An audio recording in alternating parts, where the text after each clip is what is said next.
Hey, this is Russell, and I work at the video store, the place that we can go to every week when it's movie night. On days like today, when the store is quiet, I get to chat to my friends about the films and the series that we're loving. All right, let's do it. Let's open up the shop. Did you see that thing yesterday on the TV? It was ready, interesting!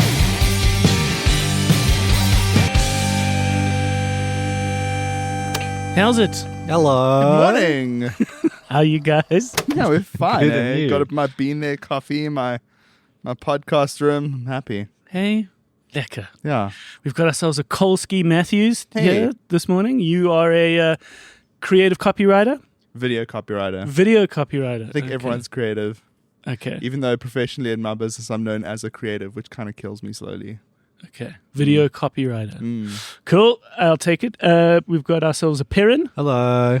How you, my P-Dog? I'm alright. How are you? Lekker, man. You're a little bit of everything. Yeah, I do writing, shooting, editing, whatever you need. Plumbing. I'm there. I'm your guy. Painting. Perrin's Yeah. the filmmaking equivalent of that, like kind of Frenchman in the square that's got the Eiffel sort Towers. of no, he's got the sort of symbols on his back and the sort of Oh, strings the that he pulls. marching band. Oh, yeah. okay. That sort of one-man Yeah. band guy. Yeah. And my name is Russell. I'm the owner of The Bioscope, which is an independent cinema here in Johannesburg. And the three of us, are putting in our time. We're doing our job, where we get behind the counter here of the video store and we get a chance to occasionally give people movies, but for the most part, we get to talk amongst ourselves about the films and the series that we've been enjoying. I've got some good series to chat to you guys about. Yeah. Same. Lekker. Very cool Disney Plus show that's new. A completion of a really cool Netflix whodunit, which I've mentioned before. Yes.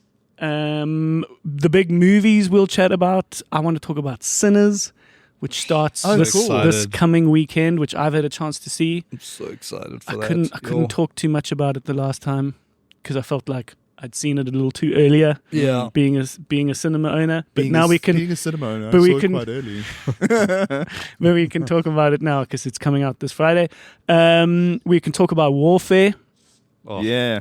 which is in cinemas at the moment. That's the very cool Alex Garland. And my War latent film. panic attack Yeah. as that a was fun. result. Yeah, I know that we've all got our quirks here at the video store. For me, it's the heartfelt gooeys that we keep talking about. For Cole, you love a good jump scare. Yes, I love it. And there is unquestionably one significant one in Warfare, which I'm sure you left your body for, yeah, it'll blow your guts out.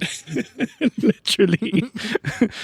So we'll get into that and talk about all of that. But we like to kick things off with a little "Hey, did you guys see?" which is our little rapid-fire news and entertainment huck. Yep. Has anyone got anything I juicy got to... I got a juicy juice. Oh, do it. Okay. Yeah. Kolski, you kick us off. I got an icy. A what? An icy. What is that? Yeah, like you got something juicy. You know, ices from high school. No. Trying to make it an adjective. Did you not have ices in high school? I think I'm a little bit older than you guys. No way. No, I remember. Did they ban them at your school as well? No, they didn't. What? Okay. It's a thing. What is it? So remember ices. So they're like fruit pouches frozen. It's like fruit juice frozen, but it's in like this little rectangular plastic packets. And then everyone would have them like fucking melting in their blazer pockets God. at school. And Oh, okay. Like a lollipop thing. Yeah, but you guys they just were called them thicker. ices. They were girthier. So like Okay. with the best Best flavors of adjective. mango and orange like together. Oof. But anyway, so I had a cast in grade 8 from literally my ankle to my hip. It was massive. And What happened?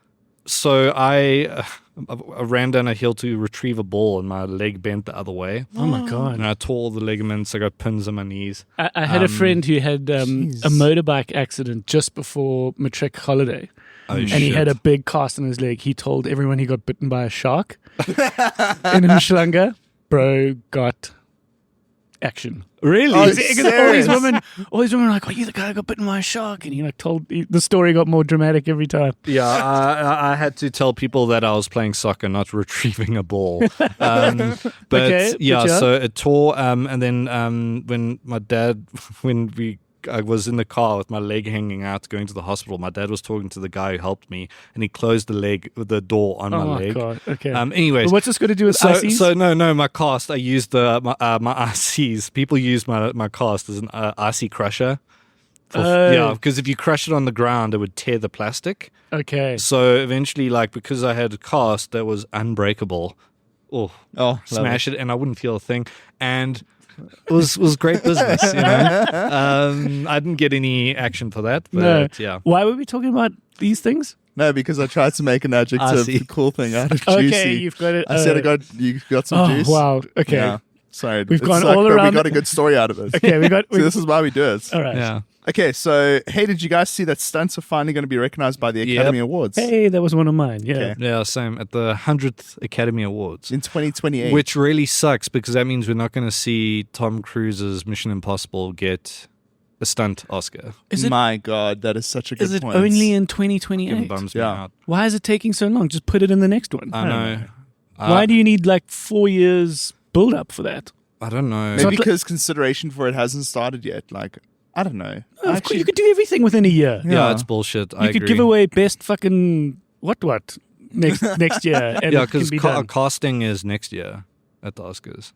Oh, casting is an Oscar. Yeah, they yeah. added that in before stunts. Oh, fuck. Yeah, and they've been wanting those two categories for fucking years because casting is at the BAFTAs. It's been at the BAFTAs for ages. Oh, jeepers. That's a very interesting one to give, casting. Yeah, because what Yeah. are the parameters? How do you determine? Oh, I that's suppose the best the same as casting? performance. Yeah. It's just like, Because the thing is, people don't realize. arbitrary. Yeah, and also, but people don't realize what casting directors do. They are fucking good at their jobs because they're supposed to figure out chemistry between actors. They're supposed to figure out, cool, these actors look like these actors, so they should play the mother and daughter, but they need to get along, and they help them get there.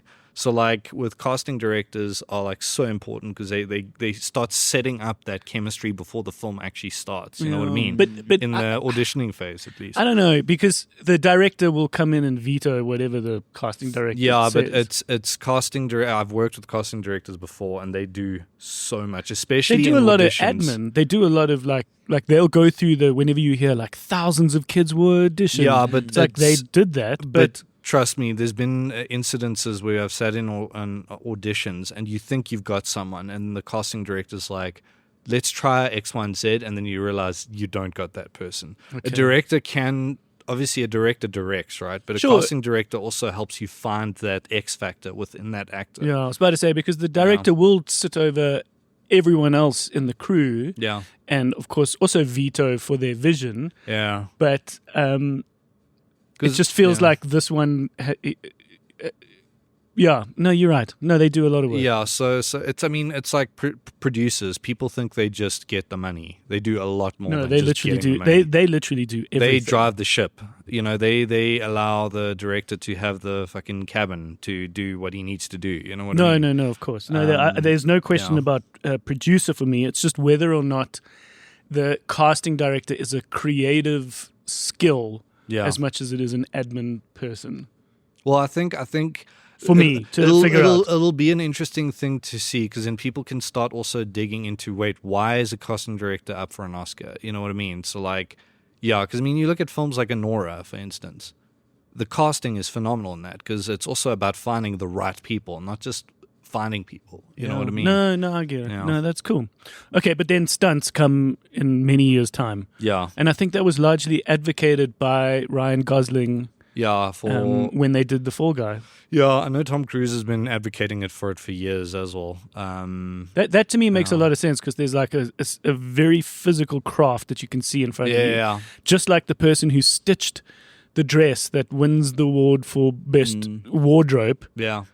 So is the people that have coordinated this sequence that will earn it a craft award.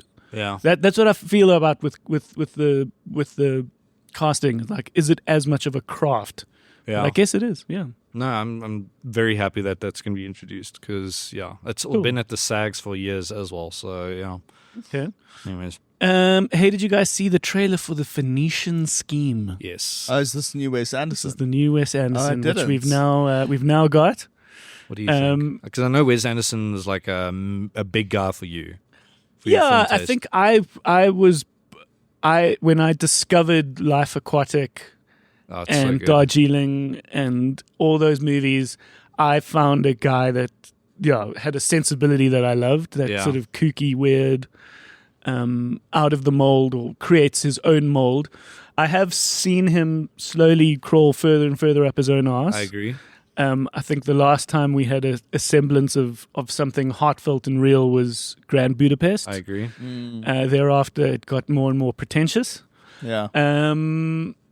So here's hoping we see some sunlight. But it looks cool, and it's very Bioscope. And I'm the most excited about this one because since our upgrade at the beginning of last year, we are now able to screen these movies, which we've been doing at the Bioscope for now. Yeah. So it'll be your over first, a year. So this will it is be your first Wes Anderson. exactly. So this Oh, will wow. be my first You Wes didn't Anderson. even get Asteroid City. No, we hadn't upgraded by then. We'd started yeah. the podcast, and that's when I was realizing, fuck, I am missing out on all these movies. Yes. Fuck, what do I need to do? And then I finally was able to not only afford, but also just wrap my head around what that upgrade meant, and realized it wasn't as overwhelming. It was still very overwhelming, but not as overwhelming. But yeah, we've got what seems to be Benicio del Toro in more of the main role. There's a lot of plane crashes, there's a nun, and there's a very kooky Michael Cera Yeah. who plays this like weird German guy. So it looks cool. I think what the trailer's not showing us is what is very Wes Anderson, at least in the last 3 movies, which is like the narratives. This is a layer within a layer within a layer, Yeah, which is Asteroid very City, fucking annoying fuck off, yeah. and completely unnecessary. And I've got a sneaky suspicion we're going to get the exact same thing. So my issue with Wes Anderson lately is I just feel they're very cold and empty. There's no heart to it, like you said, with Grand Budapest. Or Yeah. even for me, my favorite era of Wes Anderson was when he was writing with Owen Wilson. Yeah, and that you were was- pointing that out. Yeah, that was pre Grand Budapest, and before that were like Yeah. top, especially Rushmore and Royal Tenenbaums. Bottle Rocket is great as well. Yeah, I've got a feeling we Yeah. should screen Bottle Rocket Yeah, at it's the a goodie. Bioscope because it's it's definitely one of the ones that most people haven't seen. Do you like my problem with Wes Anderson as well is it feels like every trailer I see now feels like an SNL skit. It feels like AI slapped it together. You know what I mean? I feel the same way, yeah. I mean, and to be honest, like he still, no one makes films like him. You've got lots of imitators, especially in the advertising community. Everyone Yeah. just wants everything to look like Wes Wes Anderson. Anderson. And his art direction is on point every single time. His films look amazing, but it just gets to a point where it's just lifeless. It's just Yeah. a picture with nothing to say. And that's No, what I felt having about that- Asteroid City. Having that heart is just so key. Yeah. And it's so subtle. Yeah. And I don't know whether Owen Wilson is involved in the writing of some of the other movies that he does, because often you find it's just got so much heart. Like a movie Yeah. like Wedding Crashers, as stupid as it is, there's like just these like There is Yeah. something there are these to little it. nuggets that you hold on to. Even the internship where they Oh, go yeah, and to Google, they yeah. work in Google, like there's fucking heart. Yeah. And as dumb as that movie is, it just pins you down throughout the movie where you're like, I'm in. I'm Yeah, fucking in. Bought into this. But that's what the importance of co-writers, eh? Like you often Yeah. see some of like Tarantino. People forget that his best work was with the co-writer. That's with Reservoir Dogs, Pulp Fiction. You know, like When you listen to that What Went Wrong podcast, which is such a great it's a podcast great about show. how these movies get made, you realize with Star Wars that George Lucas's wife did so much Yeah. in terms of like editing from a more objective point of view. Yeah. And when he was left alone to make episode 1, Yeah, it it's was just a mess. fuck show. Yeah. Yeah. Because he was fucking all on his own. Coppola as well. Like Yeah. great examples of people where you have to rein them in to get the best out of them. And You I know think what the mean? life lesson is you need your friends. You do need your friends. You need man. your friends for even just life, not even making movies here, guys. Yeah. That becomes your ex-wife later. You've got You're just to- like Yeah. you need her. You've got to have some people to bounce some things off. I started adopting that with the Bioscope really quite a while ago, where I was like, this can't just be what the movies Russell loves. Yeah. Like I need right. other people that are telling me what to screen and what to do. And when left alone, obviously I'm the one that's ultimately got to fill the gap. But Yeah, 100%. I've at least consciously tried. And I even chat to you guys often where I'm like, what should we do? What could be good? Because fuck, it can't just be up to me. yeah. All right. I got So one. yeah, Phoenician Scheme. Sorry, 30th of May. Cool. We'll screen at the Bioscope. Let's fucking do this. Let's fucking do this. Let's fucking do this. Hey, did you guys see the official lineup for Cannes dropped? Yes, Very that excited. That was one of mine as well. Yeah, so notable one, people were surprised that a few entries were left out, namely Spike Lee out of the main competition, but he's screening his film The Highest Low out of competition, which is a remake of the Kurosawa film High and Low, Yeah. which I'm very hesitant about because normally I love Spike Lee, but how he handled the Old Boy remake, which is, in my opinion, the worst remake I've ever seen. I've never seen it. I'm And never the going to thing watch is, it. so Old Boy was an adaptation of a manga, right? And his adaptation wasn't, because a lot of the times people mistake remakes for remakes. They think, oh, it's a remake of something, but often it's just an adaptation, a new adaptation of the source material. Yes. It's like True Grit, the Coen Brothers film, isn't a remake of the John Wayne film. It's an adaptation of the novel, right? That's what I was Yes. trying to say when we were talking about American Psycho. It's like Yeah, they're not exactly. remaking the movie with It's a Christian new Bale. adaptation. It's a new adaptation of the book we all know. Yeah, Yes. same as Solaris with Tarkovsky and Soderbergh, right? George Clooney. Yeah, I prefer the Soderbergh one, actually. It's a controversial. Yeah, it's got my favorite music soundtrack of all time. Oh. Incredible score. Anyways, Check that. so yeah, I'm nervous about that because it's not, because High and Low was an adaptation of a novel called The King's Ransom, I think, and the Kurosawa film is a classic. It's fucking phenomenal. So good, dude. It's so good. It's like also some of the best cinematography ever. Yeah, it's incredible. Just the character dilemmas in that film are just phenomenal. But then the Spike Lee version isn't an adaptation of the book, which is an American novel. It's an adaptation of the film. So I'm nervous about that. Okay. But Spike Lee, He's nervous. yeah. But I mean, I'm still gonna see it. But I mean, this lineup. Shut up. I just love your emotions So- around cinema. Yeah, around movies. I'm nervous. so nervous about So this adaptation. fuck you guys. So No, but sorry, I want to interject for something. I think it's maybe worth just chatting. I don't know whether you guys know, but with Cannes, obviously the main thing is the fact that it is a film festival where these films are. There's a handful of films that are in competition. yeah, This means they are there for the Palme the d'Or main prize. Yeah, and the main prizes. yeah. And then there are films that do screen that are out of competition. Yeah. And what that means is they just want a big Cannes screening because this is a great platform for everyone to be seen. Oh, like Yeah. on Mission the French Impossible. Yeah, Riviera. that's screening. Yeah. And yeah, so what was so exciting for me in 2011 when I went, and the one and only time I've ever gone to Cannes, So jealous. is we watched that. Well, we didn't get to watch it there, but we watched the premiere.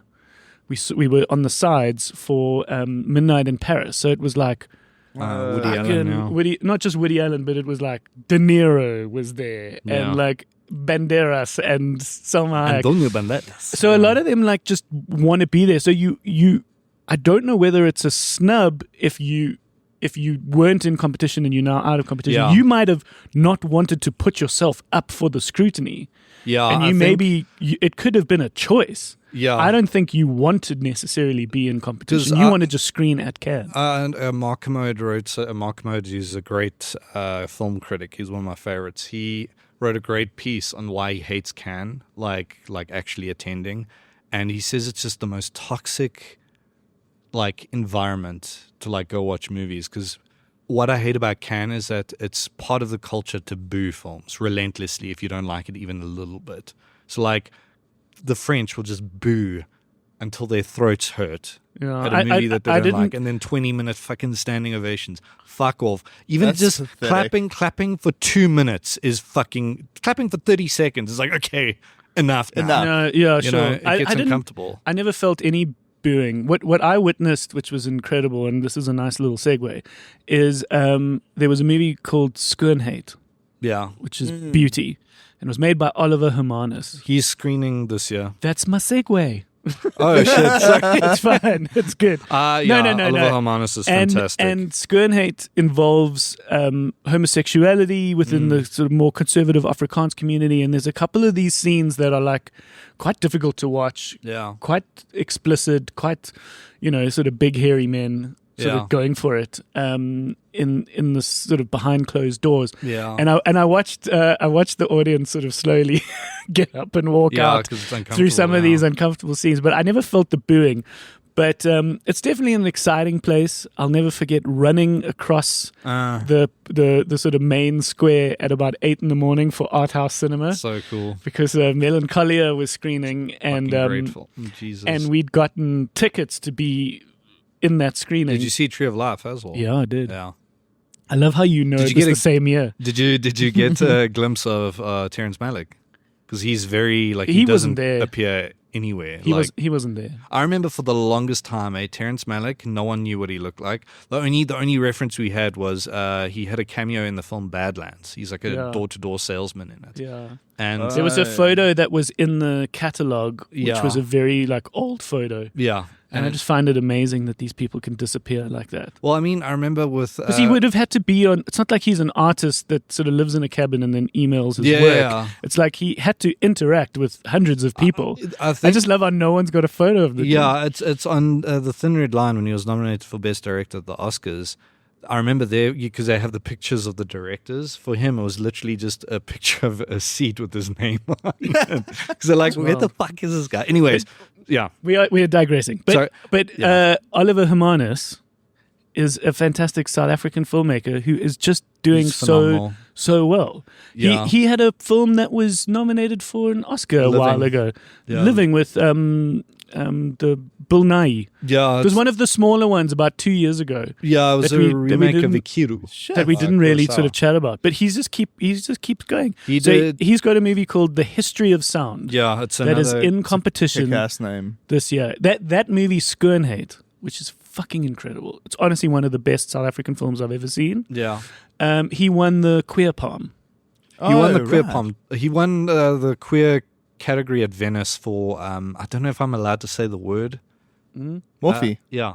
No, you can. Okay. You can the say movie. it's the name of Okay. the movie. You're So not using it as a slur. I fucking love that film. It was I never got to see incredible. Morphe. It's Oh, incredible. I never saw it either. It's one of the best boot camp, quote unquote, boot camp films I've seen. Yeah. And obviously, I mean, it's another queer film, obviously, in the title. But yeah, History of Sound, Josh O'Connor, Paul Mescal. Yes. Oh, Paul Yeah. Mescal. Oh, those two are in this one. Yeah. So Oh, do you know what it's fuck. about? No. No. So it's about two men, their relationship in the early 1900s. They like are with each other in like the English countryside, and then they like start to write folk songs based on the folk songs they heard on the road or something. Okay. That's like a very vague But they description. they I'm love giving. us. Yeah, I think it turns into that. Okay. So Josh O'Connor with another, just those two are just churning out queer bangers. Yeah, literally. Queer bangers. But other films that have been announced, Eddington by Ari Aster, I'm very excited about, which is a Western black comedy apparently.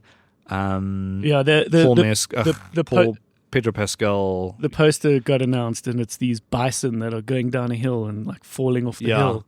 But this is good old Ari Aster, who I will forever associate with Cole, because in our movie going days together, we Cole was like, we got to go see Midsummer, and I was like, what's it about? His best film. Oh, that's when we accidentally walked into Men in Black. Yeah, they were in the, or they Like, got the huh? movies wrong or Yeah. something. We were like, what the fuck? But no, his best film you for introduced me. me to Ari Aster Oh, fuck. I through that remember this through that day when They were just like, come, boy. Let's Yeah. go watch a movie together. Yeah. no, this was a great friendship. Where the moment I met Cole, I was like, hey, if you ever need someone to watch movies with, Yeah. I'll be your guy. I'll be your Cute. movie guy. And The we first formed movie our we watched was The Meg. yeah. Oh Yeah. wow. We formed our Statham. we formed our friendship over that. But yeah. But yeah, Wes Anderson's Phoenician Scheme is in competition, which is So interesting. other notable directors, Jean-Pierre and Luc Dardenne, the brothers, they are great filmmakers. They've got one of their films up there. Alpha by Julia Dacournau, who won for Titane a few years ago at Cannes. Oh. I'm fucking excited for that. I love I need to watch that. Titane is one of the great films I've seen of the past 20 years. I'm very fascinated by that film. It's The incredible. premise, Cole, of Titane is a woman who has sex with a car Yeah. and yeah. gets pregnant. Yeah. But that's What, she gets pregnant? that's on the surface. I So know. yeah. I Is know it there's about more. something more. It's a surprisingly it's a horror film, but it's a surprisingly sweet and tender film. So Okay. did you watch Raw? Wild. Did you watch Raw? No. Raw is incredible as well. So it's about a girl who goes to a veterinary school, but in the hazing ceremony where they have to like eat like rabbit kidneys and stuff, she becomes she gets a taste for human flesh. And fuck. she becomes a cannibal. It's fucking incredible. Other films. I love empathy for cannibals. New. Bones and All. Did you watch Bones and All? No, I didn't. Unbelievable. Luca Guadagnino, one of my favorite films. Okay, sorry. Richard Linklater's new movie, New Yes. Wave. Very excited about that. Novella vague. Yeah. That's what it's called. It's not called New Wave. Oh, that's what it says on the Can website. No, sorry. Yeah, it says Novella vague. Okay, well, I like the pretentious one better. Okay. Yeah. And then Kelly Reichardt's got a new film. Joachim Trier, who won he didn't win for Worst Person in the World a few years ago, which was my favorite film of that year. Incredible movie. And then In Curtain Regard, that's the debut filmmakers category. Is that how you pronounce it? I butchered it, definitely. But that's the sort of B team competition. Yeah, Scarlett Johansson's directorial debut. Yeah, I thought that was ScarJo. Eleanor the very Great. interesting. Yeah, so it'll be cool. En certain regard. Yeah, and out of competition, obviously, Highest to Lowest and Mission Impossible are the biggies there. Yeah, boy. I'm excited for Mission Impossible. Oh, yes. Did you see the new trailer? Yeah, And the new trailer basically references all of the old movies. So Yeah. it's like Yeah. this culmination. it looks And it's fucking even where, crazy. like, you remember when he did the descent down into the vault, the iconic the scene? iconic scene. Yeah, that was Mission Impossible And 1. there's Yeah. a knife that drops Yeah, on the table. yeah. And then he's holding the knife in the final reckoning. You're like, why is the fucking knife important? How do you still have the knife? Yeah, like someone was like, Ethan Hunt used this knife, I'm going to keep it. Yeah. Like, what's... I don't get it. No, Anyways. that trailer looks amazing. Milkshake from Severance, isn't it? Milkshake. We call him Milkshake. Milkshake. Yeah, no, it looks crazy. There's a stunt I know that he apparently passed out like 5 times doing. I think it's it's probably diving underwater to the stuff. submarine. Yeah. But it looks fucking nuts. Yeah, we can. But in terms of other, in the uncertain regard, Uncertain. Harris Dickinson has a movie. Oh yeah, I didn't see the name there. Fuck, Yeah. I forgot that he was Which doing one's the Harris film. Dickinson? He was in Baby Triangle Girl. of Sadness, Oh, Baby isn't he Girl. playing John Lennon? Iron Claw. He's Yeah, going to he be is. John Lennon. Yeah. Okay. So is he directing? Yeah. He directed this movie. Oh, I love Harris Dickinson. Go I Harris. think he's Called- so, even though he's blowing up, he's still weirdly underappreciated. I think he's fucking phenomenal. There's a nice- Beach Rats. He's amazing in Beach Rats. There's a nice new era of cool young actors coming through, and you can feel a new wave. Yeah. Oh, that Beatles movie is like the casting of all like the hottest British actors in Hollywood Yeah. at the moment, basically. Sham, don't call the Irish British. They'll fucking kick you Oh, in this the is actually a good point. Sorry. Sorry, Barry. It's so, and Paul. And Paul. I saw a funny joke of that where I think it was an Onion headline where it was like Sam Mendes only found out about TV after announcing the Beatles movie, like happening. yeah, because he could have just done a season of these shows. But I'm excited for that because it's going to be done from different perspectives. Isn't Sam Mendes also doing that? I think it's Sam Mendes doing the Mussolini limited series. Yeah, he must hold on. He must focus on one thing. So this Beatles movie is 4 movies. Yeah, so it's going to be Yeah. told so it's the same event, all told from their own perspectives, which is a Yeah, great that makes idea. sense. So it's an editing exercise. Yeah. Provided they get all the coverage, they can shoot it in one go. Yeah. Okay, that Yeah. makes some sense. Do you know what part of the Beatles story it'll be in? I have no idea. I mean, I wouldn't be They must surprised. tease. They must keep that hidden. That Yeah. sounds like a cool. Yeah, it's a great Cool idea. tease. It's a really great idea. It could either flop or go fucking phenomenally. You know what I mean? Interesting that it had to be those 4 movies. Well, I mean, I think it's cool because it gives each of them their own like perspective. Because people would be like, oh, it's obviously going to be about Paul and John. You know, it's not going to be about Ringo or George Harrison. You know, so yeah, No, but interesting. how it goes. speaking of all these hot in-demand actors, the guy who's playing George Harrison in this Beatles movie that we're talking about is in Warfare. Can we talk about Warfare now? Yes. There's my segue. Wait, who's playing? Oh, Josh. No, it's Joseph Quinn. Joseph Quinn. Yeah. Yeah, the worst part about Warfare is that you had to watch poor Joseph Quinn screaming for like an hour. Yeah. For a long time. Yeah, Fucking we love saw. that guy. Shame. It's not appropriate, but we saw Dong. Yeah, I got to tell you about that. Because When I did was we going see to turn Dong? to you, be like, does this make the list? We saw Dong when they getting I through his couldn't wounds. tell the difference between like cut open leg and dong, to be honest. Nah, I was okay. like focusing on the gaping wound. Okay, what just- kind of a gay are you? Just saying. Okay, hold on. Context. This movie we're going to talk about now is Warfare. This is a film about a Navy SEAL sniper operation. Is it Iraq or Afghanistan? Iraq. It's Iraq. It's Iraq. 2006. It's in 2006. Ramadi, Iraq. Yeah. And it's all set over the course of this one afternoon where this American sort of Navy sniper team Yeah. is monitoring this building. They have to do an operation. Everything goes pear. Yeah. Right? So that's the basic They get discovered. context, Yeah. and we're going to talk about all the nuance of this movie and what makes it Film. what Jesus. makes it special. But I get these emails often from the distributors where they've updated us on the Film and Publication Board's age restriction. And the moment I get that, I've got to obviously update the listing on our site. Yeah. And I actually saw that part of the age restriction involved nudity.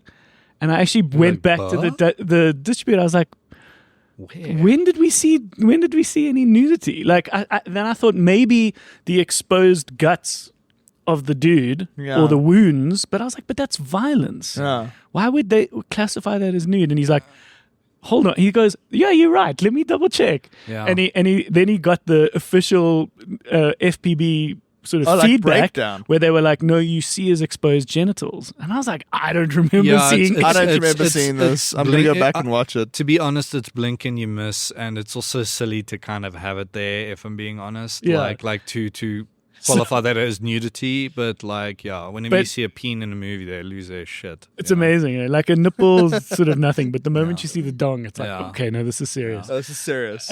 We've all got our quirks. It's love to serious. objectify women. We cannot objectify men. Yeah. That's the heteronormative world for Yeah. you. Thanks, FBB. But we've all got our quirks. As we said, Cole loves a good jump scare, which is something we can talk Oh, about no, now. what with are you this gonna movie. say? With Perrin loves a good dong. Perrin, when we Roles chose. reversed, eh? Well, listen, you pulled it out now. Yeah, sorry.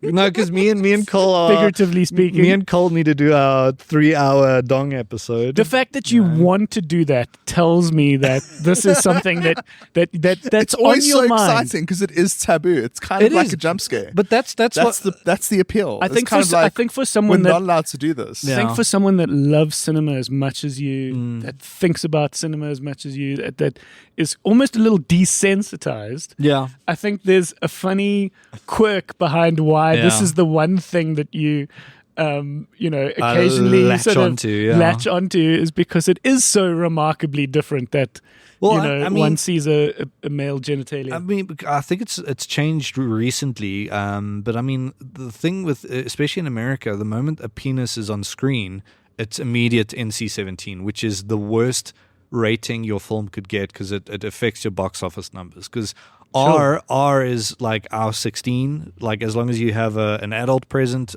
Interesting. you can take a 14-year-old. Well, what right? happens with boobies? That's R mainly. Vagina and boobs, like very rarely you get NC-17. Very Yeah, rarely. so- So it has to be R extended. R like is less than NC-17. NC-17 is basically R18. Remember when the R18 was a thing? I remember 2 to 21. That's how fucking old I am. Jesus. 2 to 21. There was always the sort of wording when I was a little kid: 2 to 18, 2 to 16, as in like under 2, you actually don't know what the fuck's going on. Oh, right. So you would be okay watching 7. You're not But I remember, I significantly remember walking in and out of Four Ways Mall, seeing the posters for 7, and it being like, this is 2 to 18.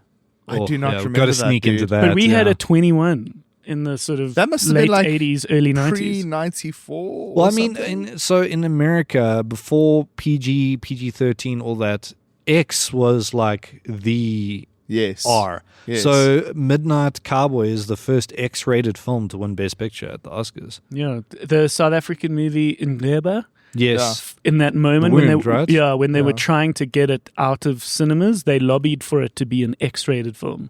I remember there were... And there was a brief moment where it was classified as explicit porn. And everyone was like, absolute bullshit. everyone was like, you morons, you gave it 16 yeah. a couple of months ago, and now all of a sudden it's X-rated. Fuck Yeah. off, you're a joke. And it was because the conservative Xhosa community and a whole bunch of politicians were lobbying for it to not be screened. Yeah, because they felt it was exposing like traditional secrets. The conservative community can get fucked. But there was this lovely moment where I was like, okay, Stir Kinnickle can't turn this ship around. But I phoned the distributor and I was like, what do I need to do to qualify as an X-rated cinema? Yeah. Because maybe I can do this. Yes. And then we can screen the movie. Like, how cool could that be that I turn into this... a real punk rock moment. Yeah, and she was like, no, you need blacked windows, you need certain entrances, and you need like certain things. Crazy. But I was like, let me classify myself as a porn cinema just for a month. Yeah, just for that. Like, what can we do? Like, this is so interesting. Yeah. And I even said, like, here's a dumb idea. Why don't we screen this movie in sex shops? Yeah. No, totally, dude. Be creative. But she was like, no, we got to wade this out and fight Yeah. it. Like, we got to do the right thing. But I was like, how cool could it be if we just fucking, like, Yeah, did this thing? Yeah. Anyways, Warfare is incredible. Yeah, I think it's worth mentioning that what makes this movie special and different is the fact that it is aiming and very successfully achieves being the most accurate war movie you could watch. I agree. I think it's the best desert warfare film that I've seen. and I like the reason niche qualification there. and the reason for it, desert warfare. Yeah, I mean, that's very cool. I would put it up there with maybe Gallipoli as the best desert, quote unquote, desert films that I've seen, like war films. What's Gallipoli? Gallipoli is Gallipoli? The Battle of Gallipoli was in World War One. Was an Australian forces. They got they were fighting the Turks in that region, and it was I think it's the heaviest losses Australia's ever experienced. I think they lost that battle, but it was Mel Gibson's like breakthrough role, and it's Peter Weir. He did Truman Show, Picnic at Hanging Rock. Let's do Master and Commander. Yeah. Fuck. Gallipoli's incredible. Anyways, it's about a friendship between two soldiers. But anyways, Warfare is the best Iraq-based war film I've seen. This is fucking amazing. And the reason is they brought in consultants and the guys that sort of co-wrote, co-directed the film. Yeah, Ray Mendoza. Was a guy called Ray Mendoza, who I can only assume is a veteran. Yeah, so this is based on And a mission Experience that he was in. Right? And so this is based on all the collective memory of those that have survived this afternoon, this particular mission. Yeah. And it's fascinating in the sense that I had a very interesting experience watching this, and I think it'd be nice to talk about this with you guys, where I was like, who is this movie for? Yeah. Like, who would really appreciate this movie? I think anyone could enjoy watching it, but I was like, who could really appreciate this? And I realized, I think anyone who has a respect and interest in warfare and guns, not the MAGA toting fucking Second Amendment fucking heck. I'm talking about someone who like plays like Call of Duty, who plays airsoft, because what you get from this movie is you get this incredible sense of how these young men, who are not necessarily the most academic or the most smart or the most promising individuals in the world, those are guys that go off and build careers for themselves in America. Yeah. These are, traditionally you find someone a bit hard on their luck joining the military, because that's the sort of that's the way the system works. So they're not necessarily the most pedigree individuals, but they learn this code and they learn the smarts of how to conduct these missions. And I think it's fascinating to watch in this movie how they communicate and how they have to run these operations, how they speak, how they conduct. the etiquette, the code, that's very cool to watch.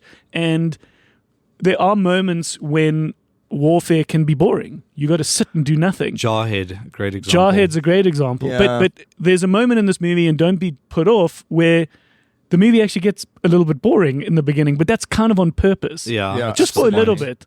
And then, of course, things So I heighten. was saying to Perrin while we were watching it, when it goes wrong, and there are moments of stillness after that, like no still moment feels safe Yeah, No, exactly. of after course. that. So your anxiety doesn't stop just because nothing's happening. Yeah. Because you get the sense that it can go wrong at any second. Yeah. And that's what the space is like for these soldiers. Like there's no peace. I agree. right? Yeah.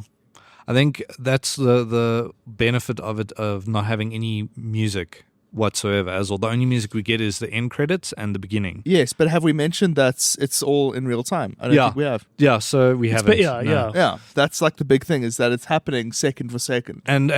So the fascinating thing about that film, so Ray Mendoza, he was the combat consultant on Civil War with Alex Garland, which came out last year. And the combat in that was fucking incredible, right? And him and Alex Garland became friends, and he started telling Garland about like one of his failed missions. And Garland was like, fuck, that would make a great movie. And the guy, I think he's actually the guy on the poster. He's from Shogun. He is one of the guys who like gets his legs blown off in the movie, right? Yeah. And so it's all based on real people, and it's interesting in the credits you'll see they show side by sides of people, but a lot of their faces are blurred, Yeah. right? And Yeah. there's very few that are actually willing to talk about it, because so the main guy who got his legs blown off, he doesn't remember a thing about what happened. So that's when Ray Mendoza actually decided, okay, cool, I'm going to go chat to all the guys that were on the mission with me and get a collected memory of what it was like for all of them. So, and they say that at the beginning of the film, in text it says these are everyone's memories. This is based on memory, right? So it's interesting because it's a real time. I mean, there's so many moments where they're like, cool, evac is coming in 2 minutes. And then it changes to 5 minutes. And then it changes to 7 minutes. And then it goes away completely. And it's so tense with not having any music. It's like No Country for Old Men. The tension is always at a high because there's no music. Yeah. It's not telling you how to feel or when to expect something. And then that's why the jump scares, quote unquote jump scares, work so hard, because it just happens out of the blue. Yeah, You know what I mean? it was. You're expecting it, but you don't know when. I you know? rocked out of my seat in some of those that moments. first And ID explosion. Yeah, and so Jesus. that's why it is important to mention that we are screening it at the Bioscope. But if So not the fucking Bioscope, good. watch it in a cinema, because the Biggest, sound, loudest, yeah. the sound is amazing. It's so hard. I mean, look, it's not hard for a war film to make you feel like you're there. So many war films have done that effectively, right? But this is the most interesting. I've never seen a war film like this, because it feels so fucking real. There's no, we don't see any like hoorah America moments, you know? yeah, There's- you actually, yeah. I mean, I was telling Cole afterwards, like, I think there were only like 3 deaths in that whole movie. Like, most of it was missed shots. Most of it was like just, oh, we're skirmishing. Okay, no, we actually got to stop because we're going to die. Like, we should pull back now. Like, there's no hurrah heroic moments. Nothing feels, like, it doesn't have this kind of propaganda agenda. It doesn't glorify war at all. Well, this You is know what I mean? want to chat about, is that without giving much away, and I don't think this gives much away, I think it's part of what enriches the conversation around this Exactly, film, yeah. is that when this movie ends, you feel, fuck, that was kind of pointless. Yeah. Like, what was the point of all that fucking pain It rattled and me, all eh? of that, Jesus. because you got the sense when the movie ended that, like, fuck, life just goes on. Exactly. That And it's like last shot this was one fucking afternoon amazing. of absolute agony and trauma and Yeah. skirmish, just fucking Screaming all was the just time, one yeah. fucking random afternoon in this little neighborhood in Iraq, and life fucking goes on. This is Exactly. one of thousands of missions. Yeah. And so you're like, what's the Justice. fucking point of war? And I was like, okay, this is cool. It's a critique. Ultimately, Yes. it's a critique. And then the credits start, and you're like, but there is a bit of rah-rah here, because Yeah. now we're going to glorify these, not glorify, but we're going to honor and celebrate these guys that were part of this mission. So I then left it going, wait, is I this a think that's fucking about the nation, anti-war? though. I Is think this- so as well. It's about the people. It's about the sacrifice that you make to defend a nation. I don't think it's about Exactly. nationalism. Yeah, Sure. I agree. I think the whole point as well is to show, because it's no secret at the moment that veterans in America get treated like shit. And the whole point, I feel, of this film is that if you're going to send these boys, these young men into war, you have to fucking look after them when it's over. Yeah. Because that's the point, is a lot of these veterans get treated like shit. Vietnam veterans famously treated like shit. Yeah. They were hated by the public and they were not cared about by the government because it was such a fruitless, awful war that no one wanted. Right. You know what So I mean? it was Yeah. projected onto the soldiers that returned. You know, the suits wanted it because communism bad, even though the Vietnamese were just fighting for fucking freedom, Yeah. independence. No, sure. We all know that it was a tricky one. But So, yeah, I it's just interesting. I found that yo-yo at the end very interesting. Yes. And so that's when I was like, fuck, I don't know whether you could screen this movie to a bleeding heart liberal, because it does get a little celebratory at the end, or honoring of war. Yeah. No, I'm just yeah, saying. no, I agree. And so I was like, who ultimately would love this movie? And then I realized, like, the few individuals I know who enjoy shooting guns, that hold and carry, are actually very respectful. They are the safest, smartest kind of dudes I know. Okay, Right. fair They're enough. not wild guys. I mean, obviously there's definitely people that fucking abuse it. Yeah. But the people who I know that enjoy, like, Call of Duty, that enjoy airsoft, that they're smart, interesting, also very left-leaning individuals. So I was like, I think you would enjoy that movie. So I've got one individual in particular, a good friend of mine, and I was like, share this with your gun club. Like, come and watch this movie. Yes. Yeah. Because I think you guys would appreciate how fucking authentic it is. Yeah, so that's, I mean, Raymond Doza even said, like, because you were saying, who is this made for? And he actually said, for him and the guys that he served that mission with, he said it's been almost like what's Like a sort of therapy. cathartic. Yeah, Yeah. because they all are finally accepting what happened. They're finally, like, coming to terms with, like, that was fucked up. Holy shit. You know what I mean? Because, like, the soundtrack, most of the soundtrack is two men screaming in agony. The Yeah. whole Right. movie. And it's there's that, what I love about it as well, that fog of war moment when that first explosion happens.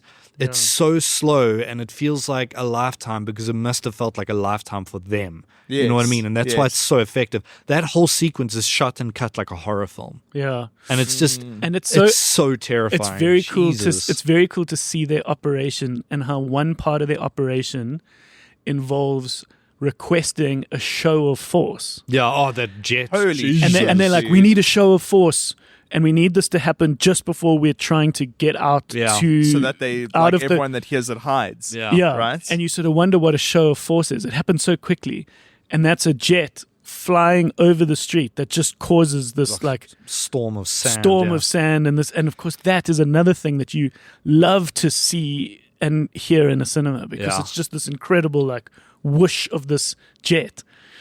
Oh, it's cool. We It's need a show of amazing. force. Okay, and the guy's like, okay, I'm coming in for a show of force, and you just see this. And then- yeah, oh, no. fuck, The it's cool. one last thing, like, I also love the it feels real as well, because there's like moments where like guys are like rattled, and it doesn't feel the same way in other war movies. So there'll be an instance where one of the guys, who's played by James Gandolfini's son, Michael Gandolfini, Yeah. where he tries to put the morphine into one of the guy's legs, but he fucks up and he injects himself by accident. Yeah, like he had his it the thumb. wrong He's way like, around. fuck. And then even like the one thing that was like, holy shit, this is like feels real, is when Will Porter is speaking to Charles Melton, and he's like, dude, I'm fucked up. You have to take over. And because he's like the squad leader. Yeah, he's meant to be the main communicator, and he's And it's unable also- to do it. after Yeah, that like, explosion, in that- his throat, the whole movie, he was like struggling to speak because like It everything was just like, tensing. Yeah, Jesus Christ. Yeah, it what a does a good film. job of getting across the sheer panic and anxiety that goes on. But then it's also interesting in the war environments to see how compass you have to be. Yeah, Yeah. To like coordinate yourself and other it's people crazy, to keep them alive. dude. Yeah, And you're sitting there thinking, this is unreasonable as fuck. This is, Yeah. but also, like you say, as a commentary, I knew this before, but this film made it even more certain for me in that it doesn't glorify war. It's not a film agree. about nationalism, because agree. Yeah. I watched this and I'm like, I am never fucking picking up a gun for a country in my Exactly. life. Yeah. It's never Because happening. it is Yeah. ultimately frivolous. You do feel that at the end. It's like a waste of life. It's But just they need that structure. They need that protocol. So like whenever it was the counting down to when they have to leave the house, Yeah. and the scariest thing they have to do is walk out the front door and get in a car in the road. that was like 10 meters away. That was 10 meters away. That's basically the movie. Is like Yeah. how That's do the we goal. how do we get into that car? 'Cause And that not car die. that car is an armored vehicle. Once we're in that, we're safe. But Yeah. between the door and the We're road, not, yeah. and their protocol is that show of force, which we spoke about, like the maybe the gas that's going to add sort of Yes. more Yeah, suppression, fire, and when they're counting down this evac, they all repeat it. It's like evac 2 minutes, and everyone goes 2 minutes. Yeah. And they like you can just see they're all getting them fucking like themselves ready. Well, I mean, that's I think that opening scene as well. It's such a jarring difference to the rest of the film, because the opening scene is it's got that "Call on Me" song from the 2000s. It's all of them watching a music video That's that was very a, sexually. that was a particularly sexual music I video. remember Yeah. it started and I thought I was watching a trailer for The Substance. Yeah. Yeah. You're like, They're hey, they're watching the bringing exercise it. video. Yeah. But yeah, it's Interesting. because everything that like I read about, Ray Mendoza said before every mission they would watch that as like a ritual. Every mission, Right. Interesting. and it would get them hyped up. And like, it's interesting because that's the only two instances of music is that and a song by Low at the end of the film, which is a great track. And it just works so well that there's no music, and the audience was in it when we watched it. The whole audience Absolutely. were fucking in it, and it's just such a compelling film. It's a film where so much happens, but so little happens as well.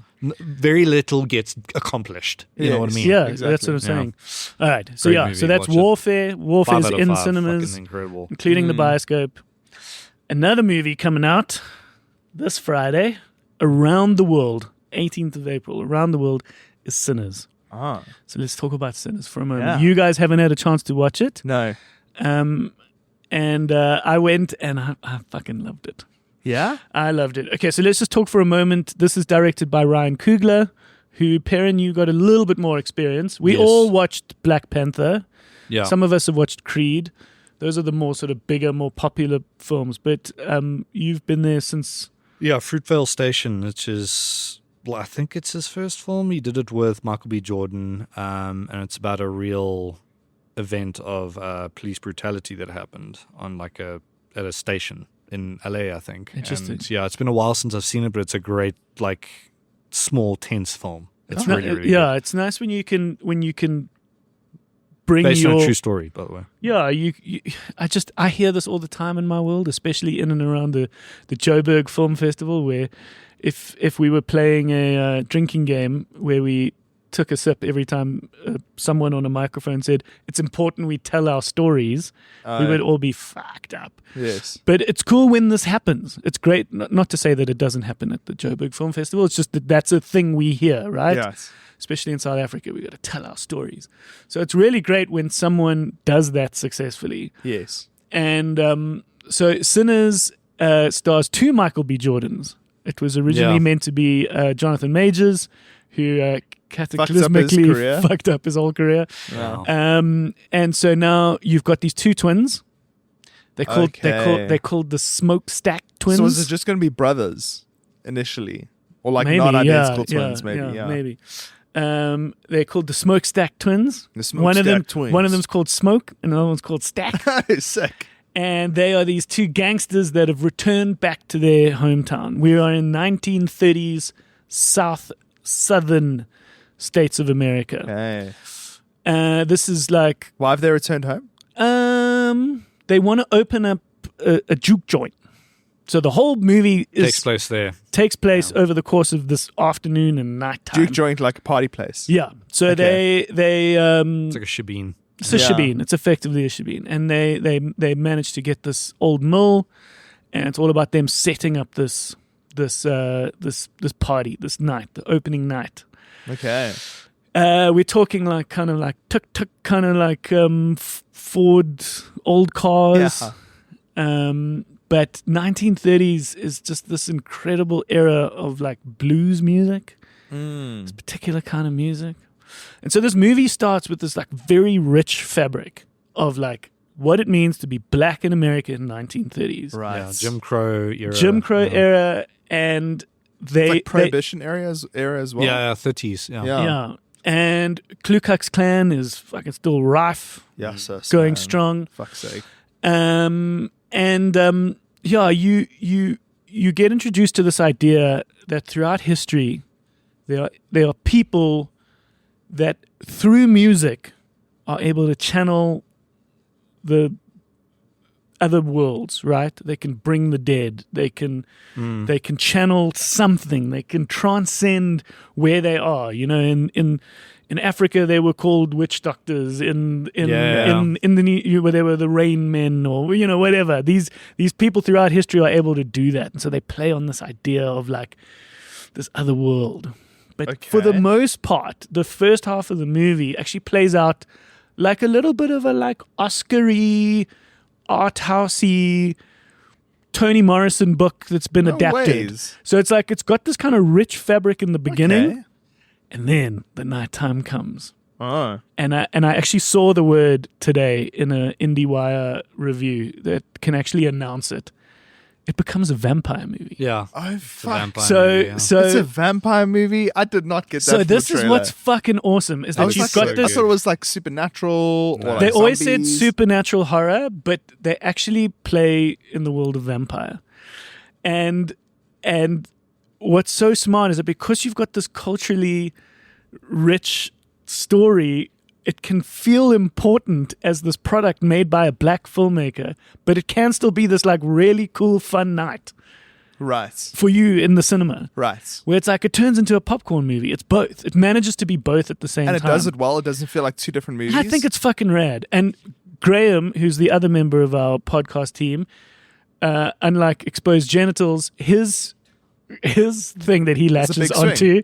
is a big swing. And there's one or two moments where they have these like big swings where they embrace this idea of culture and history and time Love that. through music. And there are these moments that just like they just sweep you in terms of music, and you become a bit entranced through music, where you're like, this is a big swing, but it's fucking cool. No, I'm pumped for Oh, it. It this looks is so stunning. good. Yeah. But then there's a couple of like moments, like you love Cole, Yeah. you love the jump scares. Yes. There's a couple of cool fucking vampire jump scares. It sounds Sick. like a good From Dusk Till Dawn. Yeah. Yeah. You know what it sounds like as well? Is I'm busy reading Salem's Lot by Stephen King. Oh, cool. Okay, what's that like? And he spends half the book talking about the town and the villages. Okay. So there's nothing that happens. There's hints of something happening. You don't know what's happening. You know there's an abduction. You start seeing the signs of vampirism, but that's happening like 40% into the book. The rest Yeah. of the time is just setting up people going about their small little town vibes. It's you know? it's kind of in that realm. And then all of a sudden it goes to shit. It was like today's the day that Salem died. And you're like, fuck. And then you see everyone like missing because the vampires start to Yeah. exponentially take over. And there are like 3 adaptations of it that I really want to watch. And this sounds like an interesting continuity in that. It's sounding very similar Okay. in a very cool way. That's but fucking cool. but- I'm excited. but Yeah, with I'm like pumped. but with really cool blues music. Sick. Fuck yeah. Like that's always the best Like thing I remember. heartfelt fucking like Like- this is the enormity and significance of this music. It's not right. just like a blues chord, like hey, my lady left me, like da da My da da. lady left me. It's not that. Da-da-da-da-da. It shows the power of music in a way. Yeah, I think without that's- it being the forefront, it just shows you that there's just something behind it. Fuck and yeah. I'm so grateful that I did do the English lit that I did at varsity, Right. because I got exposed to a bunch of books that I wouldn't have normally read. Right. And I'm not going to call myself in any way as an expert because I've only read like 2 of them. But a woman like Toni Morrison Love Toni Morrison. wrote some really incredible books. I read Newest Jesus. I read Sula and Song of Solomon. Yeah. Her And second in novel. in those books there's this idea of magical realism where Right. she'd say, you know, daddy flew away like as in he like left, Right. at a young age. But the book would talk about how his feet left the ground and he sailed off into the sky. Like he was able to fly, but he flew away. And it's like, and it's just this idea of it, like it's rooted in some realism, but it's this fantastical folklore Right. that was very rich and prevalent in that era, where you were still bringing in your African slave heritage, and you were still living in this crazy time, and you were still trying to figure out so many civil rights, and like, fuck. It reminds me of Beloved. Beloved is another one of her books, and that's Yeah. that's kind of about haunting, but it's not literal haunting as in a ghost, but there's still something like when death happens in a place. Yeah. It's the spirit of that thing holds it, and that place has changed for you, right? It's And the first the way she uses ideas and words like that. the first vampires, the first evil that we're seeing, happen to be white people that come to the door of this juke joint, where the black folks are inside, the white guys are outside, and they want to come in. It's like the evil. It's like, can you let the evil in? Yes. And how this evil will ultimately infect your utopia that you're trying to create, even if it's just for one night. Right. You're trying to build your life in your town. You're trying to build your world, and in comes this Ryan evil. Coogler, I love this. It's So one thing Sinners. that you mentioned, like that you were grateful that you studied Lit at university. I'm sorry to bring up after theory to anyone listening who's not interested, but one thing that they taught us that the students could never get whenever I'm marked, because I spent a lot of time marking scripts and like So director's treatments. after studying, you lectured a bit. Yeah. And they taught us this theory called specific relevance, right? And you can have like the plot and the story and your general theme about life, but then like tying this to a place and a time is specific relevance. And it's this thing that puts it in an epoch, that makes it of that time, that makes it special, that makes it unique. And like people are often unable to identify that point. It's like a pinpoint. It's so specific. Yeah. And you can hear in you describing this that what makes it different to like a Salem's Lot, that's an assumption, is that it's you when you were pitching it to us, you were so specific about when it happened, where it happened, exactly. what the energy was, what the restrictions were, who they were, what they were trying to do. And it's like you can't do that at any other points in time in history, right? It's specific to America. And that's what makes it special, right? Especially Jim Crow era. Yeah, America, it's like, and then that unlocks all this like layered meaning. Exactly. It's not just a vampire movie, right? Yeah, exactly. Yeah, that's what makes it different. That's it. Well said. But yeah, so that's Sinners. That starts this Friday at the Bioscope in cinemas around the world. Yeah, I watched Minecraft. Okay, let's talk about that. Is that a German film? Is that culturally Minecraft? is that culturally rich? All I'm going to say is there's a line where Jack Block says, "Let's craft, let's mine, let's Minecraft." Oh God. Yeah, that's the script writing in this movie. It's Jack Black also saying a lot of Minecraft stuff, like fit and steel. Like what I do like is Jack Black's commitments to being Jack Black. Ultimately, it's He the never ultimate phones form. it in. He never phones it in, and that's like I think kind if of he admirable. if he ever did, we'd know it was the beginning of the end. But where did this sudden hatred for Jack Black start coming from? don't Everyone know. hates him now. I don't know. I'm not feeling any hate. Because no, dude, like My first everywhere girlfriend online, hated everyone's Jack Black. everyone's like, "Oh, Jack Black, I'm not gonna watch any movie with Jack Black." No, that's just because these folks get so famous that these But things Yeah, happen. exactly. He's he's at that point where you're gonna have haters and No, people. I don't think that's worth a mention. No, but What the fuck is this movie? Because okay, perhaps let's just quickly touch on what is Minecraft. so Minecraft is a sandbox game. Okay. And what that means is that you have an open world that you can navigate. You can do anything you want. So it's not particularly goal directed or like story directed in the sense. Yeah. But you can take apart the world by mining it, and you can combine those elements to create things. And what it has become is this place where young people have unlocked an exploration of creativity in gaming that hadn't been seen really beforehand, right? Yeah, I think it's worth mentioning that it is a very good, productive game. Yeah. When Problem when the solving. world and the parents and the community says it's rotting our kids' minds, this is not one of those games. It's not one of those games at all. This is not a silly game. This is a smart game, and which is Basically why Lego. which is why it's been so successful as a game. It's probably one It's of actually the a most, really good comparison. Yeah, it's it's like Lego on computer. Yeah, exactly. Yeah. It's exactly what it is. And here comes a movie that I think for the most part people were unsure of, a little bit skeptical of, almost mocking of, and it's worth mentioning that it's been the first big hit of 2025. Yeah, it's massive. Around the world, Minecraft has exceeded everyone's expectations as a globally, movie. it launched like $300 million. It's the big swing that GeForce knows and likes, and it fucking paid off. Yeah. It happened. I don't know if it's a big swing because it's like a particularly established property. Okay. I think maybe I wouldn't call it a big swing actually. No. Because I think they're maybe doing not as a something really movie. obvious. It's a big swing, but it's a Yeah. not a big swing, but a big result for such a small. Yes. Swing. For such a So it a became- lazy. It became know? bigger. It exceeded everyone's expectations. Is the movie good? No. Okay. It's like I thought about it when I wrote it on a letterbox. I said that we have the page master at home. Yeah. know, The it's Macaulay kind of like- Culkin movie from the 90s. Yeah, exactly. I was kind of just this does that, or that does this a little bit better, and is a little bit more emotional. It has that like what you were talking about earlier with the comedies, like Wedding Crashers and whatever. Yeah. It has that thing that roots you. Like in a story, Minecraft just doesn't have that. It's a really good lesson in bad script writing, where you have superfluous characters that add nothing into the story, and they should be put on the cutting room floor. So why do you think it was so successful? Because the It's- game is so successful Yeah. and timing? I think because Minecraft is about so much more than Minecraft. Okay. And what's the chicken sausage or the chicken Chicken jockey. Chicken jockey. What See, is like that? that's a really good thing to try and identify, where we sit here as older people and we're like, why is this so fucking funny? Why is this such a moment? What is the chicken And- jockey? I guess it's something in Minecraft where a little zombie child, Yeah. basically, because you get zombies that come alive at night and try to kill you in the game.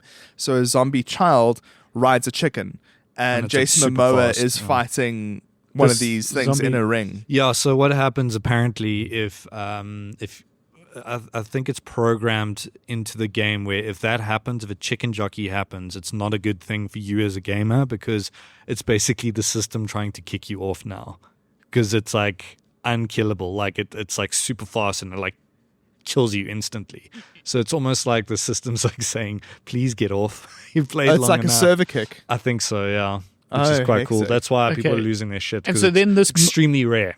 That's what it is. Okay, so then this moment happens in the movie, and everyone who knows the in-joke, because they feel like they're a part of this community, they are celebrating this particular moment. It's a memified moment. Yes. And so that's perhaps why this movie's done so well, is that it's got all these kind of in-jokes to it. Yeah. Okay. No, it like Minecraft lives so much more beyond, because it's been like 15 years since it released. Jeez. Okay. Right, it's been that It's long. about as old as the bioscope. Yeah, yeah, No, exactly. it's part of the right? zeitgeist now. yeah. And yeah, there's so much more going on around it. Like, I don't know, but the story is just like it's the easiest 5 script writers like trying to turn this massive property into an A to B story, Okay. and it's just it's Okay. yeah. No, it's- well then let's not it's elaborate on done. it. But like it's cool what that I'd you say saw is it. that like the best Minecraft content you could watch is all on YouTube, and that's where these Yeah. kids are. Right? There's a YouTuber called Dream, and what he does is he speed runs Minecraft. Okay. So there is an objective like within the open world game, and it's to get to a different world called the Nether, and to kill something called, and there's it's part of that, I don't know. But then he has to kill the Ender Dragon at the end, and then you win Minecraft, basically. It's like this Okay. creature.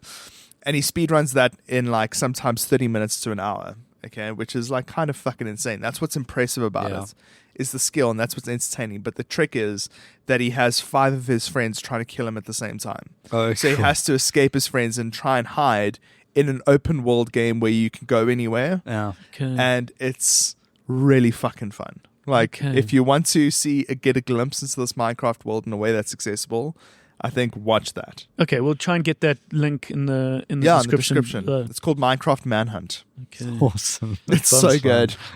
Yeah. We've had ourselves a very a very long chat already, but I want to chat a little bit about TV. Can we move on? Dude. Yes. Yeah. I want to tell you guys about Dying for Sex.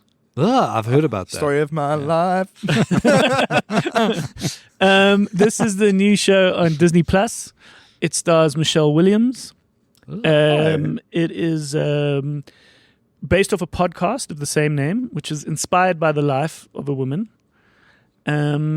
It stars, as I said, Michelle Williams, who we all know from many acclaimed Oscar films. You'll recognize her instantly. Yeah. It also stars Valentine. Jenny. By the sea. Yeah, she's so good. Blue Valentine. It also stars Jenny Slate, who I'm going to get into. I love Jenny Slade. Who is one of those character actors, you know her face immediately, but you don't really know her name. So I'll get into her. But basically, the way I'm going to introduce this TV show to you is the way in which this TV show introduces itself. Very quickly, very succinctly, and it is a lesson to all writers as to how quickly and effectively, especially the Americans, are so good at introducing TV shows. You don't have episodes and episodes that dwell on this. You know within 10 fucking minutes what this movie is about. I mean, what this TV show is about. A couple are sitting in a psychologist's office, and they are talking about the fact that she's not getting what she wants sexually and intimately from her husband. Okay. She then gets a call from her doctor that tells her cancer is back. Fuck's sake. So this whole TV show is about a woman who has struggled with cancer, come out of it, and it's reared its head again, this time significantly. But we know that she's lived this somewhat conservative life with a husband that hasn't satisfied her sexually, where that becomes something bigger than just, occasional pump on the side. Like, Yes. this is, she's missed out on so much passion and love and intimacy and joy and everything that an orgasm represents, right? Yeah. And so the show is about her kind of finding her sexuality and through that finding her confidence. So she learns. Great She idea. Awesome idea. ultimately leaves her husband. I'm not giving too much away, but you then go on this journey with her where not only do you have the tragedy of her imminent death, because this is fatal. this is incurable cancer. Like this is, and she needs lots of appointments and doctor's appointments and procedures and things. But she is also trying to find some joy in life. It reminded me a lot of another TV show which is over on Netflix, which we spoke about years ago, which was called How to Build a Sex Room. Oh, you loved this. Which is one of the better gems in that reality TV world, because it has you question your own desire and your own sort of understanding of sex and what you would ultimately want from joy and pleasure and who you are and what you want. Yes. Because this ultimately comes down to this woman going, well, what do you want? The moment you know what you want, you can ask for it. So she was always so quiet, so in the shadow of her husband who looked after her when she first had cancer, that she didn't have a voice, where she now goes, I want this to make me orgasm. And through that, she can then go, well, I want you to treat me this way in life. Wow. So through that exploration, she figures herself out and gets her own confidence. She obviously Lovely. acts her fucking pants off, literally and figuratively. She's incredible. So Jenny Slate is... she often plays very ridiculous characters. I was first introduced to her as John Ralphio's sister, Mona Lisa Saperstein Mona Lisa Saperstein, in Parks and Rec. in Parks and Rec. But she is She's such the a good... Don't be suspicious. Don't be suspicious. Money, please. Yeah, money, please. Yeah. She's a really good actress. Amazing. She's the voice of Marcel the Shell.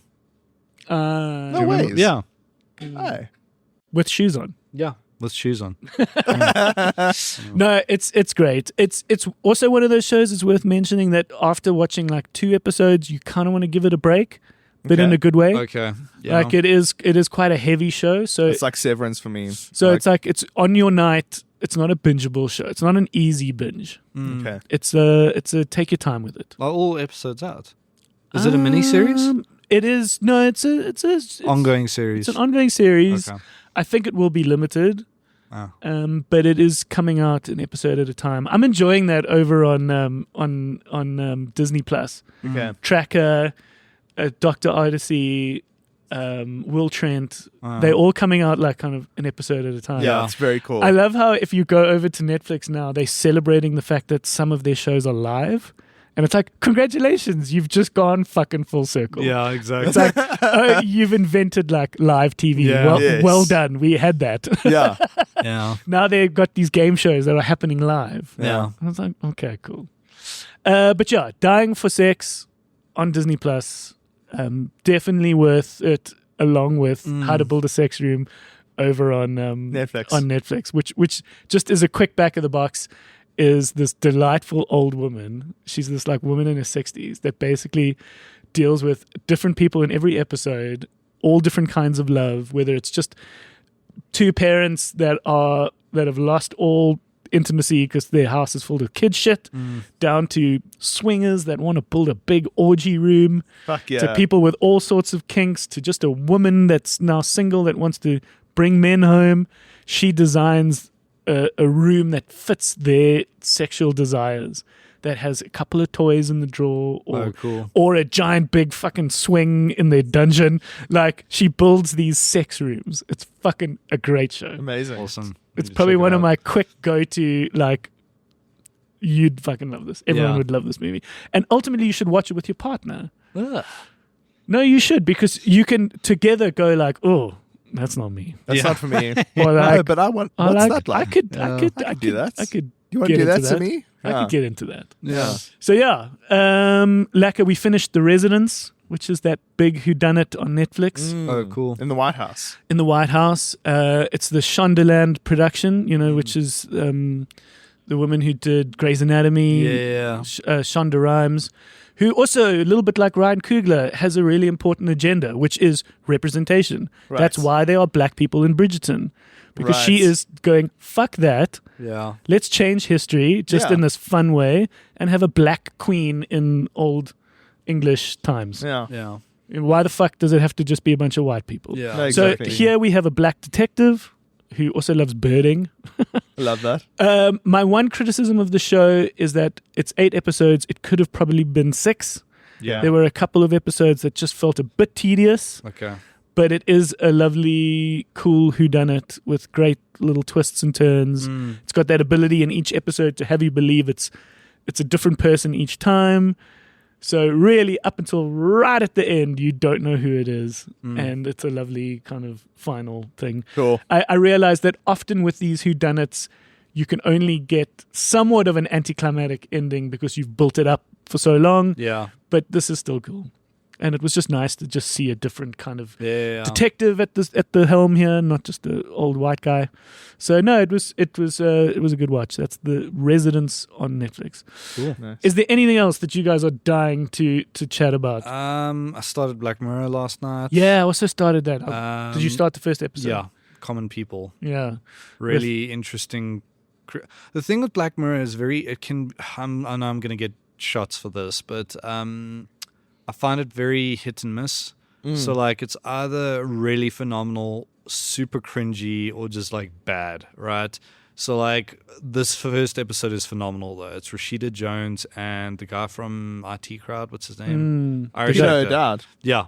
And Yeah, it's very cool. it's the premise of the first episode that we watched is that she like has a stroke, but there's like a part of her brain that like the stroke happened there, right? And she might not ever wake up. But a tech company approaches the husband, which is Chris O'Dowd, and is like, listen, we can remove that, replace that with like a tech piece of brain or whatever. It's Elon Musk's new startup. It's that idea where like you can put a chip in your brain that can spark it's called Neuralink, right? Yeah. Right. And it's definitely inspired by that. Yeah, which is like So they they'll were like, put this thing in her brain. yeah, so And they're they're like like, killing animals all the time in this series as well. Like no, Elon no. Musk. Yeah, so that part they like upload that part to like the cloud, and then you with the streaming a subscription service, you can access that and she'll be fine. She says the surgery is free, but you just got to pay a monthly subscription to have this. Jesus. And and you get the sense that they're not a wealthy, successful couple. They've got to work quite hard. She's a teacher. He's like in this kind of blue collar welder, and it's all about that and the reliance on that, because then the pressures to keep this service going, and how we're kind of reliant on technology. It's cool. Yeah, and then the subscription changes. They'll be like, oh no, you're on the common plan. So like every now and then she'll just start saying adverts out loud. Oh my because God. it's And she not doesn't the even know ad-free she's version. saying them. Yeah. So it like affects her work and stuff. And it's really funny in large parts, and then it just gets really like unsettling and like disturbing and like just depressing, because it's an obvious critique on healthcare in America, where like if you can't afford healthcare, you are fucked in America. You're dead, basically. You can't afford to live. You know what I mean? Right. So you're right. It's far more about healthcare than it is about technology. But I'm excited for the rest of the series. I've only heard good things about it. That season, I mean. But started that. Last of Us has started. I'm fucking so excited for that. Oh, has it started? Yeah, season 2 just started So last night. Black Mirror is obviously on Netflix. Last of Us is... They'll be on Showmax Showmax. locally, because the second game is probably the greatest like story I've ever played in a video game. So I'm very excited to see. there actually is a second video game that has its own narrative. So season 2 and 3 are going to cover the second game, because the second game is massive and it's just fucking relentless and tragic and just incredible. It's just jaw-dropping storytelling. Is it only on PS5? I think it's been ported to. It was PS4 initially. That was like the last game on that. That means I can play it. But it's PS4, PS5. I think it's just been ported to the PC now. Okay. But yeah, I can't. Neckbeards hated that game because representation is awful to them. Yeah, they don't want to see women in video games. Yeah, and also, I wouldn't have done it that way. Well, they don't owe you shit, okay? Exactly. It's fucking great storytelling, and I'm excited to see how people are going to react to the same beats in the series. Because, it's going to be fucking relentless. Jesus. Lovely, man. Yeah. But anyways. Cool. Well, listen, guys. It's been a lovely chat. It was a good chat. It was a good one. It was a goodie. Yeah. It got some heart. Yeah. Even the chat got that heart that we spoke about, which was cool. This episode was written by Owen Wilson. Co-written. Yeah. Lovely. Our home store is the thevideostorepod.co.za. That's our home base. And there's all links to other guest episodes and all other stuff. But please chime in. Let us know what you've been enjoying and what you think about the shows that we've chatted about today. All right. Thank you, Cole. Thank you, Perrin. Thank you for all the others browsing the shelves, listening up until now. Let's get the fuck out of here. Let's go. All right. See you guys next week. Bye. Bye.